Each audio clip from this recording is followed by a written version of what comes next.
வணக்கம். நான் ஒரு ஃபிசிக்ஸ் ஸ்டூடெண்ட். இந்த வீடியோ தமிழ்நாட்டினுடைய சயின்டிஃபிக் ஃபார்வர்ட்னஸ் பற்றி தெரிஞ்சுக்கிறதுக்காக எடுக்கப்பட்டது. நீங்கள் எல்லாரும் சென் பற்றி கேள்விப்பட்டிருப்பீங்க. The European organisation for nuclear research, world's largest particle physics laboratory. ஐரோப்பிய அணு ஆராய்ச்சி கழகம் அதனுடைய அலுவலக வாசல்ல நம் சிதம்பரம் நடராஜர் கோவில் சிலையை வைத்திருக்கிறார்கள். ஏன் அந்த இடத்துல நடராஜர் சிலையை வைத்திருக்காங்க அப்படின்றத தெரிஞ்சுக்கணும்னா முதல்ல நம்ம சென் பத்தி முழுமையா தெரிஞ்சுக்கணும். சென் இப்ப நீங்க பார்த்துட்டு இருக்க இந்த இடம் பூமிக்கு அடியில 100 மீட்டர் ஆழத்துல 27 கிலோமீட்டர் அளவுக்கு ஒரு மிகப்பெரிய டனல் இருக்கு.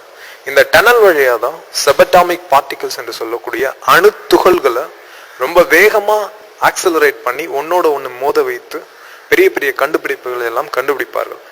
அப்படி ஒரு வகையில கண்டுபிடித்தது தான் கடவுள் துகள் என சொல்லப்படுகின்ற காட்ஸ் பார்ட்டிகல். இதற்காக இந்த இடத்துல நடராஜர் சிலையை வச்சிருக்காங்க அப்படின்னா தமிழர்களோட வரலாற்றை கொஞ்சமாச்சும் நம்ம தெரிஞ்சுக்கணும். 7ஆம் நூற்றாண்டுல சோழர்கள் மறுபடியும் தலையெடுக்கிறாங்க. அதற்கு அடுத்த 2 நூற்றாண்டுகள்ல, அதாவது 8 மற்றும் 9ஆம் நூற்றாண்டுகள்ல தெற்காசிய பகுதிகள் முழுவதும் சோழர்களின் கீழ் வருகிறது. இலங்கை உட்பட தமிழர்கள் அன்று தெற்காசிய பகுதிகள் முழுவதையும் ஆட்சி செய்தார்கள். அங்கோர்வாட் போன்ற கோயில்கள் எல்லாம் இதற்கான அடையாளங்கள். மிகப்பெரிய சமுத்திரமான பே ஆஃப் பெங்காலை சோழர்களின் இலக்கியம் ஏரி என்று குறிப்பிடுகின்றது. கடலையே ஏரி என்று குறிப்பிடப்படுகின்ற அளவிற்கு சோழர்களின் கடற்படை மிக வலிமையாக இருந்தது. இந்தியாவிலிருந்து கடல் கடந்து சென்று தன்னுடைய அரசை ஸ்தாபித்த அரசர்களுள் சோழ பேரரசு இன்று வரை சால சிறந்தது. அதுவே முதன்மையானது. பராந்தக சோழர் கிபி 8ஆம் நூற்றாண்டு சிதம்பரத்திலே பொற்கூரையை வேய்ந்து சிதம்பரம் நடராஜர் கோயிலுக்கு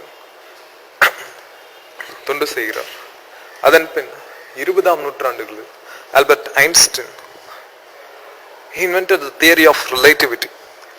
So with the theory of relativity we can transfer 5 minutes into 5 lakh years. அதே போன்று 5 லட்சம் வருடங்களை 5 நிமிடங்களாகவும் மாற்ற முடியும். இந்த மாதிரியான கான்செப்ட்ஸ் எந்த அளவுல சிதம்பரம் நடராஜர் சிலையில ஒத்து போகுதுன்னா, அந்த சிலையின் வடிவங்கள்ல, அதோட வளைவுகள்ல நேரத்தை எப்படி வளைத்தால், நேரங்களை வளைத்தால் பிரபஞ்சங்களை வளைக்க முடியும். 5 லட்சம். Till date, one of the most successful invention in experimental physics is Raman effect. Sir C V Raman India சுதந்திரம் அடைவதற்கு முன்பாகவே நோபல் பரிசு பெற்றவர். இந்தியா அடிமை தலைகளில் பூண்டிருந்த காலத்திலேயே Sir C V Raman Nobel பரிசினை பெற்றார். நோபல் பரிசு பெற்ற முதல் இந்தியரும் ராமன் தான். அதன் பின் சுப்பிரமணியம் சந்திரசேகர், அவர் குவாண்டம் பிசிக்ஸ்ல இன்னைக்கு வரைக்கும் மிகப்பெரிய மைல்ஸ்டோன் என்று சொல்லப்படுகின்ற சந்திரசேகர் லிமிட், அதற்காக நோபல் பரிசு பெற்றவர். இந்த இருவருமே தமிழர்கள். அதாவது தமிழர்கள் தான் இதுவரை இந்தியாவில் பெற்ற 2 நோபல் பரிசு, அதாவது விஞ்ஞான ரீதியாக 2 நோபல் பரிசு பெற்ற இந்தியர்கள் தமிழர்களே. அதற்காக மற்றவர்கள் திறமையற்றவர்கள் என்று அல்ல. தமிழர்களின் கலாச்சாரத்திலும் தமிழர்களின் கலைகளிலும் அறிவியல் ஒன்றோடு ஒன்றாக பிணைந்திருப்பதின் அடையாளம் தான் இது. ஒரு நாடு அடிமை நாடாக இருக்கும் பொழுதே அதிலிருந்து ஒருவர் நோபல் பரிசு என்று சொல்லப்படுகின்ற மிகப்பெரிய பரிசினை பெறுகின்றார். மிகப்பெரிய கண்டுபிடிப்புகளை பெரிய பெரிய கூடாரங்கள், பெரிய பெரிய விஞ்ஞான கூடாரங்கள் வைத்து, பெரிய பெரிய யந்திரங்களை வைத்து கண்டுபிடிக்க வேண்டியவைகளை எப்படி ஒரு அடிமை நாடுகளிலே எந்த ஒரு வசதியும் இல்லாமல் கண்டுபிடிக்கிறார்கள் என்று ஆங்கிலேயர்கள் வியக்க, உலகமே வியக்க, தமிழரின் கலாச்சாரம் அன்றிலிருந்து இன்று வரை அறியப்படுகின்றது. அதில் ஒன்றுதான் நம் சிதம்பரம் நடராஜர் சிலை சென் வாசலிலே இருப்பதும். ஆனால் 1950களுக்கு பிறகு இந்த திராவிட கட்சிகள் ஆட்சிக்கு வந்ததினால் தமிழர்களின் கலாச்சாரமும் கலைகளும் அழிக்கப்பட்டு விட்டன. தமிழ் மொழியின் பெயரால் ஆட்சிக்கு வந்த இந்த திமுகவும் அதிமுகவும் இதர திராவிட கட்சிகளும் தமிழ் மொழியை வளர்க்கிறேன் என்ற போர்வையில் தமிழ் கலைகளையும் கலாச்சாரத்தையும் கிடப்பில் போட்டு விட்டார்கள். 1967க்கு பிறகு, அண்ணாவின் ஆட்சிக்கு பிறகு, அண்ணாவின் சகாப்தம் முடிந்த பிறகு, அந்த பெரும் இழப்பிற்கு பிறகு சற்றேறக்குறைய 40 ஆண்டுகளாக தமிழ்நாட்டில் அண்ணாவிற்கு நிகரான தலைமை கிடையாது. அது டிஎம்கேனாலும் சரி, இல்லை ஏடிஎம்கேனாலும் சரி. அண்ணாவை போல இங்க யாராவது இருக்காங்களான்னா இல்லவே இல்லை. ஆரியர்களை வெறுப்பதோடு திராவிட கட்சிகள் எல்லாம் நிறுத்தி இருக்கலாம். அவங்க பிராமின்ஸோ இல்ல அவங்களோட அந்த வர்ணாசிரம கொள்கைகளை பத்தியோ விவரிச்சதுலயோ இல்ல அதை கண்டிச்சதுலயோ எந்த ஒரு குற்றமும் கிடையாது. ஆனால் அதை தாண்டி கோவில்களும் மூட நம்பிக்கை கூடங்கள் என்ற போதுதான் சிக்கல் உருவாயிற்று. இன்று வரை நம் கலைகளும் தமிழினத்தின் உண்மையான அறிவியல் மேன்மையையும் கண்டறியும் முயற்சி நம்மிடத்தே இருக்கிறதா என்றால் கண்டிப்பாக இல்லை. The great living Chola temples, சோழர்களின் கோவில்கள் யுனெஸ்கோவால் அங்கீகரிக்கப்பட்டது. அமெரிக்கன் ஸ்காலர்ஸும் யூரோப்பியன் ஸ்காலர்ஸும் தினமும் இங்க வந்துட்டு அந்த கோவில்களை சுத்தி அலைறானுங்க. இங்க வந்து பரதநாட்டியத்தையும் தமிழ் சங்கீதத்தையும் கத்துக்கிட்டு அங்க போய் அதை கத்துக் கொடுக்குறாங்க.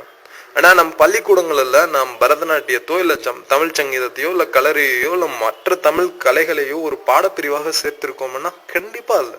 உலகமே பார்த்து வேர்க்கிற யோக கலாச்சாரம் கூட நம்மளுதுதான், நம்ம முன்னோர்களால உருவாக்கப்பட்டது. இன்னைக்கு அதை பத்தி பல்லாயிரக்கணக்கான கோடி ரூபாயில யூஎஸ்ல யூரோப்ல ரிசர்ச் எல்லாம் போயிட்டு இருக்கு. ஆனா யோகாவை பத்தி ஒரு பாடத்திட்டம் கூட இங்க இல்ல. இங்க 10th ஸ்டூடெண்டோ இல்ல 12th ஸ்டூடெண்டோ யோகாவை பத்தி ஏதாவது ஸ்பெசிபிக்கா எழுதுறாங்கன்னா கண்டிப்பா இல்ல. சேன்ல நாசால அட்லாஸ்ல எல்லாம் தேடி அலைகிற சயின்டிபிக் இன்வென்ஷன்ஸ் சர்வசாதாரணமா நம்ம கலாச்சாரத்திலேயே கொட்டி கிடக்கு. ஆனா நம்ம அதையெல்லாம் விட்டுட்டு இன்னைக்கு சாஃப்ட்வேர் விற்கிறதுக்கும் சோப்பு விற்கிறதுக்கும் மாத்தி அலைஞ்சிட்டு இருக்கோம். தமிழ்நாட்டுல இருந்துதான் Sir C V Raman, Subrahmanyan Chandrasekhar இவங்கெல்லாம் வந்து நோபல் பிரைஸ் வாங்கினாங்க. ஆனா இன்னைக்கு பேசிக் சயின்சஸ் தமிழ்நாட்டுல எப்படி இருக்கான்னா அதே பெரிய கேள்விக்குறி. எல்லாரும் இன்ஜினியரிங் போயிட்டு இந்த பாட்னி, சுவாலஜி, கெமிஸ்ட்ரி, பிசிக்ஸ் இந்த மாதிரி பேசிக் சயின்சஸ் சப்ஜெக்ட்லாம் அழிஞ்சுக்கிட்டே வருது. நம்மளோட பெர்சன்டேஜ் சென்ட்ரல் யூனிவர்சிட்டிஸ்களோட தமிழ் ஸ்டூடெண்ட்ஸ் அதிகமா பார்க்க முடியறதில்ல. இந்த கோர்ஸ்ல எல்லாம் ISROல நம்மளோட பெர்சன்டேஜ் ரொம்ப குறைஞ்சு போச்சு. கவர்மெண்ட் நினைச்சா இங்க இருக்க கவர்மெண்ட் நினைச்சா எதையுமே மாத்தலாம். அரசியல்வாதிகள்கிட்ட தான் கவர்மெண்ட் இருக்கு. IAS ஆபீசர்கிட்டயோ இல்ல வந்து அதிகாரிகள்கிட்டயோ கவர்மெண்ட் கிடையாது. அரசியல்வாதிகள் தான் இன்னைக்கு வரைக்கும் அரசாங்கத்தை கையில வச்சிருக்காங்க.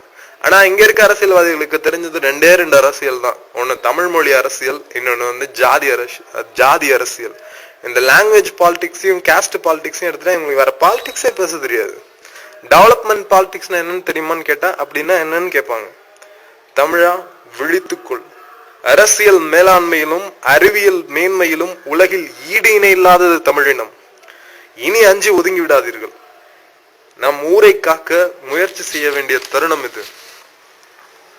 நம் கலைகளும் கலாச்சாரத்திலும் இடையே புதைந்திருக்கும் பெரும் செல்வத்தை கண்டறிய வேண்டும்.